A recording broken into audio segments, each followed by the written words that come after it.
47 সালে টুরিজম থিওরির ভিত্তিতে ভারত বিভক্ত হয়েছিল, টেবিলে বসে, রক্তস্রোতে নয়। 47 থেকেই আমাদের ইতিহাস ধরতে হবে, 71 কোনো ইতিহাস নয়। 71 মাঝখানে একটা ঘটনা মাত্র, যেখানে 25 বছরের গোলামী চুক্তিতে স্বাক্ষর করে কথিত স্বাধীন রাষ্ট্র বাংলাদেশ হয়েছে। তা কোশ্চিনকাল স্বাধীন ছিল না, প্রতিবেশী রাষ্ট্রের হাতে জবরদস্তি করে তারা এই দেশটাকে গোলামী চুক্তিতে আবদ্ধ করে স্বাধীন করে দিয়েছে।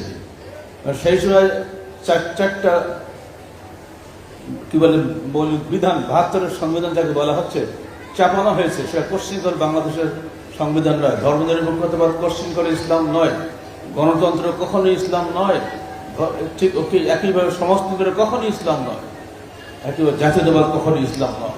এগুলো সব বানোয়াট, মানুষের তৈরি করে মতবাদ। এগুলো জোর করে 72-এর সংবিধানে ঢুকিয়ে দিয়েছিল ভারত সরকার। আমাদের তৎকালীন সময়ে যারা ছিলেন তারা বাধ্য হয়ে তাদের সই করে এসেছিলেন। আর এখন পর্যন্ত মেহেরপুরের ওটা কি মুজিবনগর, ওইখানে গেলে আমরা স্মৃতি ভেসে ওঠে। যেদিন ওখানে প্রথম সই করেন, সই করার পরপরই তৎকালীন সময় যিনি প্রেসিডেন্ট ছিলেন আমাদের, তিনি ওইখানে অজ্ঞানে পড়ে গেছিলেন। তো আমি পিছিয়ে সই করলাম, 25 বছরের গোলামী চুক্তিতে সই করে আমাদের দেশ স্বাধীন দেশ নিতে হচ্ছে। নাম কি প্রেসিডেন্টের? তাজউদ্দিন তো প্রধানমন্ত্রী বাবা, প্রেসিডেন্টের নাম কি? সৈয়দ নজরুল্লাহ। উনি ওইখানে অজ্ঞানে পড়ে গেছিলেন। ইতিহাসটা ভুলে যাওয়া যাবে না, এগুলো সব আমার লেখার মধ্যে চলে গেছে আগে। এই দেশকে বাঁচতে গেলে এখন ইসলামী চেতনা নিয়ে বাঁচতে হবে। খালি আমরা বলতে চাই দেশের অবস্থান সম্পর্কে।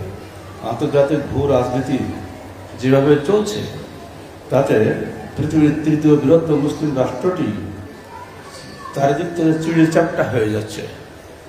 এই রাষ্ট্রের দুই দিকে কুফরিস্তান, অর্থাৎ একদিকে ভারত, একদিকে মিয়ানমার, দুটোই কুফরিস্তান। হিন্দুস্তান আর ওদিকে মিয়ানমার। কি স্থান তো কে জানে, কোন ধর্মের লোক আল্লাহ ভালো। যা মুসলমান তো নয়, মাঝখানে আমরা মুসলমান, একটা দেশ, পিছনে বঙ্গোপসাগর। আমাদের পালাতে গেলে বঙ্গোপসাগর ডুবি মরতে হবে, অর্থাৎ বাঁচতে গেলে বাঁচার মতো বাঁচতে হবে। এবং আমাদের চেতনা হলো ইসলামী চেতনা। ইসলামের কারণেই বাংলাদেশ, ইসলামের কারণেই বাংলাদেশ টিকবে। এই যে রাজশাহী, এই রাজশাহীতে আমরা বসে আছি, নদীর ধারে কাল গিয়েছিলাম, নদীর উপরে ইন্ডিয়া, কি হচ্ছে নাম কি? মুর্শিদাবাদ, মালদা না, মালদা নয়, যেন বলো। আরে বাবা কথা বলো না কেন, বাজে কথা বলে। ইন্ডিয়া কি? লালগোলা, লালগোলা, মালদা, লালগোলা, মুর্শিদাবাদ সব মুসলমানের দেশ।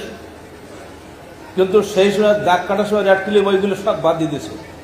নেহরু চক্রান্তে পড়ে মুসলমান এরিয়াটা তারা দখল করে নিয়েছে। ঠিক সিলেটের করিমগঞ্জ পুরোপুরি মুসলমানরা, সেটাও তারা নিয়ে নিয়েছে। এরপরে যতটুকু দিয়েছে, এখানে বাঁচতে গেলে আমাদেরকে ইসলাম নিয়েই বাঁচতে হবে, ইসলাম চলে গেলে শেষ হয়ে যাবে। এই জন্য আজেবাজে স্লোগান দিয়ে দিয়ে আমাদের ছেলেদেরকে এ পর্যন্ত মূর্খ বানানো হয়েছে। মাদ্রাসা হোক, কলেজ হোক, ইউনিভার্সিটি হোক, কোনো ছাত্ররাই তাদের দেশের ইতিহাস জানে না। শুধু ইসলামী চেতনা ভুলে যেতে পারলেই বাংলাদেশ শেষ। এই এদেশের স্বাধীনতার চেতনা হলো ইসলাম। স্বাধীনতার চেতনা কোশ্চিনকালে মানুষের বানোয়ার চেতনা নয়।